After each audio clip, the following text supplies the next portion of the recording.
প্রথমত আমি foot over bridge ব্যবহার করি এই জন্য আমার লাইফ সিকিউরিটি, আর দ্বিতীয়ত হচ্ছে আমি আইন অমান্য করছি ফুটওভার ব্রিজ ব্যবহার না করে। এই দুইটাই আমি মনে করি প্রধান রিজন ফুটওভার ব্রিজ ব্যবহার করার পেছনে। প্রত্যেকটা মানুষই কি তার জীবনের নিরাপত্তা নিশ্চিত করার জন্য আপনি রাষ্ট্র বলেন, প্রশাসন বলেন, সবাই কাজ করছে। ইভেন আমি কি বেঁচে থাকার জন্যই আমার পুরো লাইফের লড়াইটা করে যাচ্ছি। সো সেখানে আমি আমার জীবন লাইফকে যদি সেভ করতে না পারি, তাহলে আমার প্রত্যেকটা স্টেপে যদি ঝুঁকি থাকে, আমি রাস্তায় বের হলে আমার লাইফ এখানেই শেষ হয়ে যেতে পারে। তো সেই নিরাপত্তাটা তো আমি নিশ্চয়ই সবার আগে চাইবো।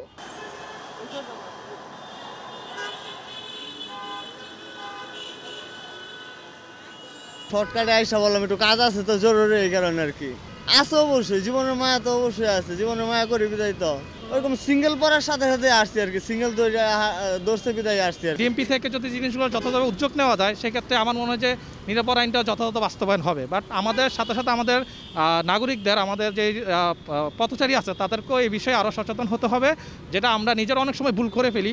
সো এখন মনে হয় যে এই জিনিসগুলো আরও উন্নত হলে নিরাপদ সরকার যথাযথ কার্যকর হবে আর কি। আমাদের সাথে জনগণকে আগে আসতে হবে, আইনের প্রতি শ্রদ্ধাশীল হতে হবে। ওরা আইন প্রয়োগ, আমরা যে আইনটা প্রয়োগ করি সেটা যাতে আমরা প্রয়োগ না করতে পারি, তার আগেই তারা যাতে সঠিকভাবে চলে, তাহলে আমার মনে হয় ঢাকা শহরের যানজট নিরসন এবং পথিক তার গন্তব্যস্থলে সঠিকভাবে পৌঁছতে পারবে। কয়েক বছর আগে নিরাপদ সড়ক আন্দোলন হয়েছিল, এবং নিরাপদ সড়ক আন্দোলন যখন হলো, তার দিন এবং তার থেকে প্রায় এক সপ্তাহ পর্যন্ত দেশের সড়কের যে অবস্থা ছিল, ট্রাফিক আইনের যে অবস্থা ছিল, ঠিক ওই মুহূর্তটাই আমি আসলে চাই। নিরাপদ সড়ক আন্দোলন একবার শিক্ষার্থীরা করলো, সেই সড়ক আন্দোলনটাকে আসলে ভেস্তে দিয়েছে অনেক কারণে। আমরা দেখেছি যে ধানমন্ডির এলাকায় হচ্ছে শিক্ষার্থীরা মার খেয়েছে, তারপর নানা কারণে আসলে ভেস্তে গেল। তারপর কয়েকদিন আগে আমাদের এই রামপুরার এখানে শিক্ষার্থী মারা গেল, গুলিস্তানে শিক্ষার্থী মারা গেল, আমার নিজের কলেজের এক ছোটো ভাই মারা গেল নটরডেম কলেজের। এবং কিসের চাপায় মারা গেল? সরকারি একটা প্রতিষ্ঠানের গাড়ির চাপায়। আমরা বারবার বলি যে বেসরকারি প্রতিষ্ঠানের এই যে একটা জোট, যে সড়কে ফিটনেসবিহীন গাড়ি, এগুলো কোনোভাবে উঠানো যাচ্ছে না। তো বেসরকারি যে গাড়িগুলো, তার চেয়ে সরকারি গাড়ির থেকেও তো নিরাপদ না শিক্ষার্থীরা। আমাদেরও কিছু দায়িত্ব আরও বেশি পালন করা উচিত, যে আমরা চলার সময় যেহেতু নিয়ম কানুনগুলো যদি মেনে চলি, তাহলে হয়তো দুর্ঘটনাগুলো আরেকটু কম হবে। আর হচ্ছে যে যে ঢাকার শহরে বাসগুলো ফিটনেসবিহীন অনেকগুলো, এগুলো যদি একটু চেঞ্জ করা হয়, আর ড্রাইভিং লাইসেন্সের ব্যাপারটা যদি একটু দেখা হয়, তাহলে আর একটু ভালো হবে। চোখের সামনে অকালে অনেক প্রাণ ঝরে যেতে দেখেছি। তার মধ্যে স্কুল শিক্ষার্থী ছিল, কলেজ শিক্ষার্থী ছিল, ইভেন ইউনিভার্সিটির শিক্ষার্থীও ছিল। ইভেন আমিও সড়ক দুর্ঘটনার কবলে কয়েকবার পড়তে গিয়েও পড়ি নাই। সেটা হলো আমি মাত্র আসলাম, তো আমি একটা লোকাল বাসে আসতেছিলাম, তো আমাকে পিজি হসপিটালের পাশে আমাকে ড্রপ করে দিয়ে গেছিলো। তো আমি ড্রাইভারকে বলেছিলাম যে আমাকে যেন একটু সাইড করে রেখে দেওয়া হয়, কিন্তু সে করলো কি আমাকে মাঝ রাস্তায় নামিয়ে দিয়ে গেল। চলাফেরা করতে গেলে তারা আমাদের সময় দেখা যায় যে এই লোকাল বাসের যারা কন্ডাক্টর আছে খারাপ ব্যবহার করছে, বা কেউ হচ্ছে অনেক সময় ধাক্কা দিয়ে চলে যাচ্ছে। তো এতে আমরা শিক্ষার্থীরা খুব ক্ষতিগ্রস্ত হচ্ছি, বা অনেকে দেখা যাচ্ছে আপনারা সম্প্রতি শুনতে পাচ্ছেন যে কয়েকজন শিক্ষার্থী মারাও গেছে।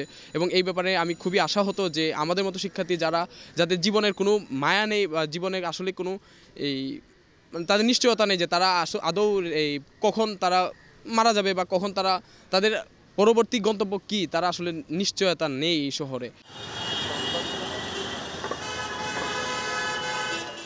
ভালো চাই, যেটা করলে ভালো হবে জনগণের, সবার, আমাদের কারোর কোনো সমস্যা না হয়। আমি পারাপারি একদম পছন্দ করি না, ওটা আমার পছন্দ না, কারণ আমি নিরিবিলি রিল্যাক্সে চালাইতে চাই। আমি চাই না কারোর সাথে দুর্ব্যবহার হোক, কোনো একটা দুর্ঘটনা ঘটুক, এই জন্য কোনো কিছু চাই না। মানসিকভাবে সমস্যা থাকে, তারা যদি না সেভে থাকে তাহলে তো মানসিকভাবে সমস্যা থাকবেই। মানে আমরা সেভে আছি, আমরা গাড়ি চালাই, আমরা তো সেভ করেই গাড়ি চালাচ্ছি না।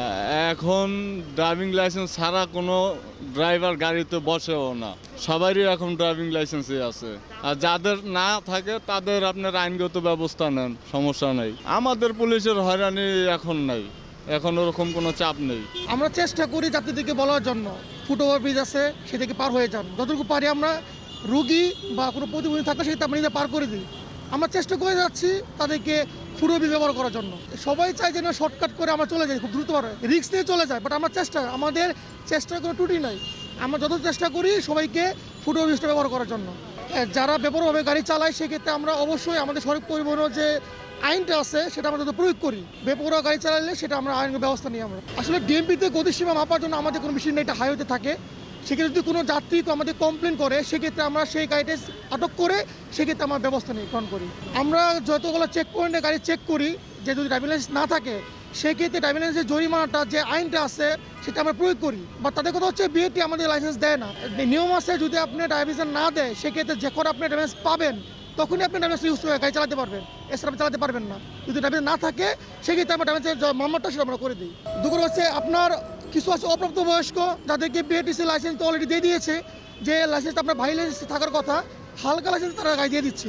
আমি মনে করি এটা বিআরটি যারা আছে তাদেরকে এটা চেক করা দরকার আরও, যে বয়স্ক না হলে প্রাপ্তবয়স্ক না হলে সেক্ষেত্রে লাইসেন্সটা যেন তারা না দেয়, এটা তাদের প্রতি আমাদের রিকোয়েস্ট। এই বিষয়টা আমরা আমাদের প্রতিটা চেক পয়েন্টে আমাদের গাড়ি চেক করা হয়।